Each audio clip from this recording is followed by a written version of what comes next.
Hello friends, I'm today instructor Atul Dahale and welcome to my YouTube channel. Today we are going to see a game played by a child prodigy who became his country's national chess champion at the age of 13. He was unbeaten for a period of 10 years in his life playing at the top level. He was also born in Cuba. Can you guess this player? Well, I will give you one more hint. He won the World Chess Championship match in the year of 1921. I guess you got him. He was none other than the third World Chess Champion, Capablanca. Yes, guys, Capablanca was born in Cuba in the year of 1988 and he became his country's national chess champion. You can say the Cuban Chess Champion at the age of 13 in 1901 by defeating his very famous opponent who was the Cuban Chess Champion at that time, Corzo. Well, they played in all 13 games against each other, among which Capablanca managed to win 4. He lost 3 games and he drew 6 games. But what a feat by his great stature, you can say. And one more thing about Capablanca, which is very famous among everyone, that he was the endgame machine. Yes, people used to call him like that because he used to play endgames in such a flawless way that you can't even imagine at that time. And one more thing was famous about him was that he was naturally gifted player. That's what people say, but we know this thing that there is no such thing. He must be a very hardworking player, and that's why he used to play such a fast chess and he used to crush his opponent in a beautiful style.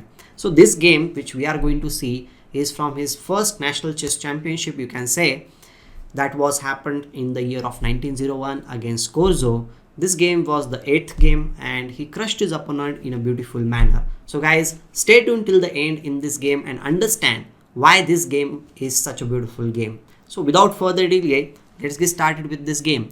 In this game, Corzo was white, Capablanca was black. They started with e4.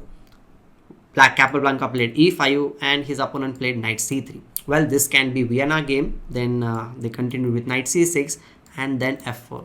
You can understand when the knight c3 is played, it is called as the Vienna game. When knight f3 is when f4 directly is played, then it is king's gambit, obviously. Now he captures e into f4, knight f3, and now Capablanca saves the pawn with g5 move. Okay, now his opponent, who was a very experienced player, thought that he is going to trick his opponent. So he plays h4, then g4 was played, the knight is being attacked, knight goes to g5 square. Here also, okay, Capablanca tries to provoke his opponent to give the sacrifice. Obviously, when you play knight to g5, it means that the knight doesn't have any squares to go back. You can check it out here. It doesn't have any squares to go back. So it means that after the h6 move, it is just going to be a trapped piece. Well, many people know this thing that at that time, people used to play in a very aggressive manner. And that's why he goes for knight into f7, which is the best move in the position.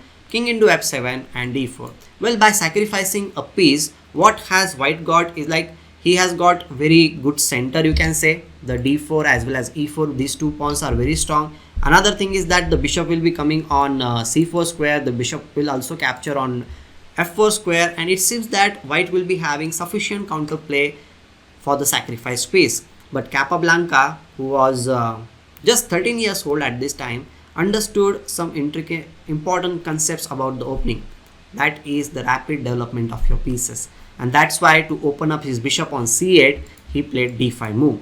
Well, his opponent played e into d5, and this was a little bit mistake, I'll say, because here he should have played something like e5 also, maybe to just restrain the position. But okay, e into d5 is not at all a bad move. Then he plays queen e7.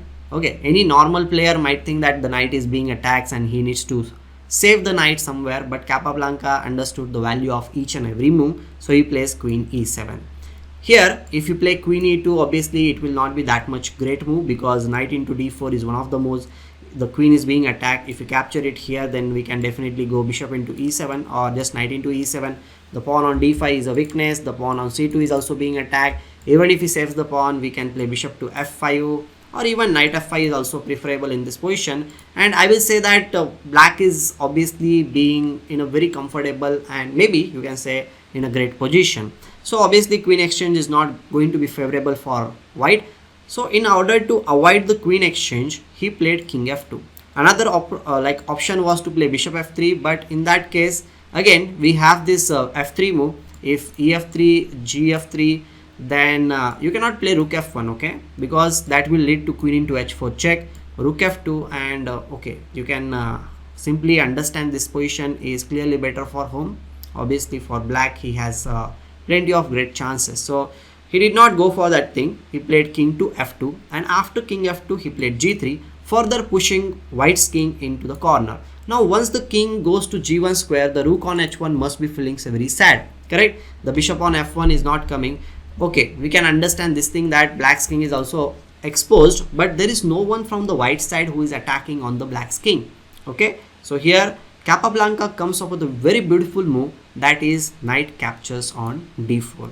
After queen into d4, which looks very forcing to me, he plays queen to c5, because now if you capture the queen then it will lead to a very funny check and mate, that is queen into c5. You play bishop into c5 check, bishop must be played on e3, and after bishop into e3 it is just a check and mate.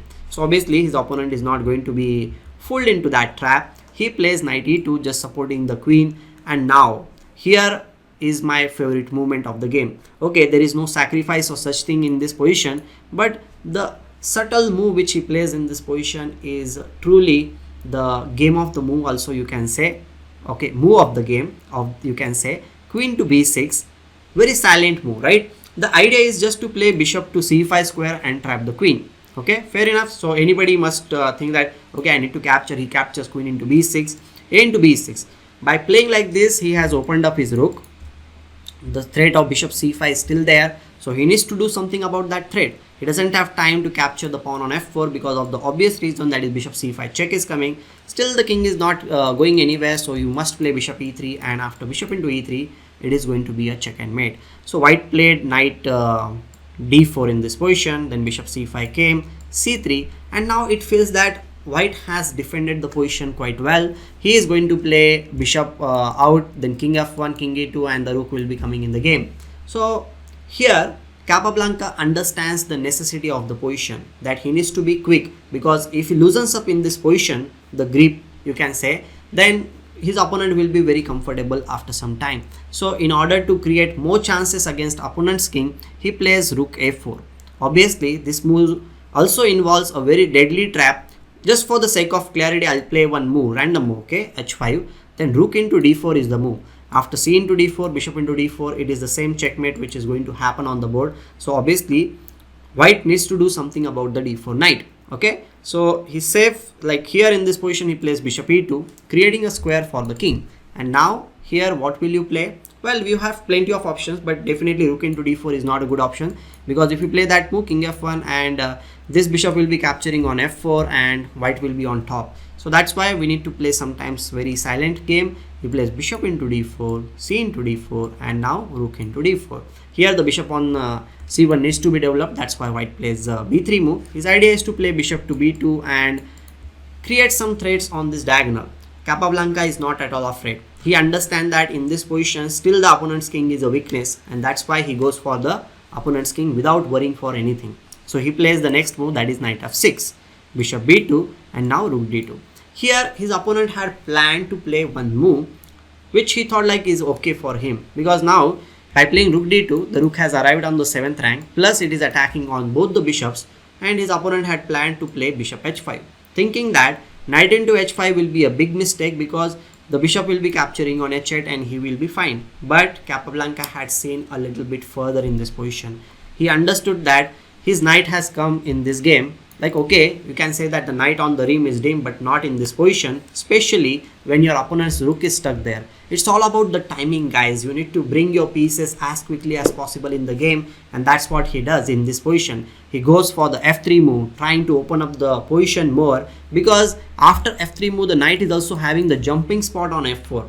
Another thing is that this bishop can always come. This bishop on c8 can always come in the game via, you can say, bishop f5 or bishop g4, wherever it is necessary. Okay, so here his opponent captures here, and without any further delay he plays bishop knight to f4. So you can see he had so many great ideas in this position. Slowly and gradually he brought each and every piece in the game, and when the opportunity was there for him, he did not fail to grab that opportunity. So he plays knight f4, bishop attacks the knight, but we don't need to worry. He plays rook g2 check, king f1, and now rook f2 check. If you go to g1 square, then knight e2 is a check and mate. And if king e1, which was played in the game, it leads to a great finish, that is knight d3 check. If king f1, well, here you can just simply capture the bishop, and this pawn on g3 is going to go to g2 square. The connection between the rooks is completely lost here, and white is just winning, sorry, losing here. White is completely lost in this position and black is just winning. So here, after knight to d3, his opponent decided to resign the game, and you can see the Prodigy has won against a very experienced player, and after this he went on to win the championship. He became the Cuban Chess Champion. So guys, if you like this video, don't forget to leave a comment in the comment section so that I will come to know like how did you find this game. And if you are not subscribed to my channel till now, don't forget to subscribe to my channel. We'll be meeting very soon in the next video. Till then, take care and goodbye.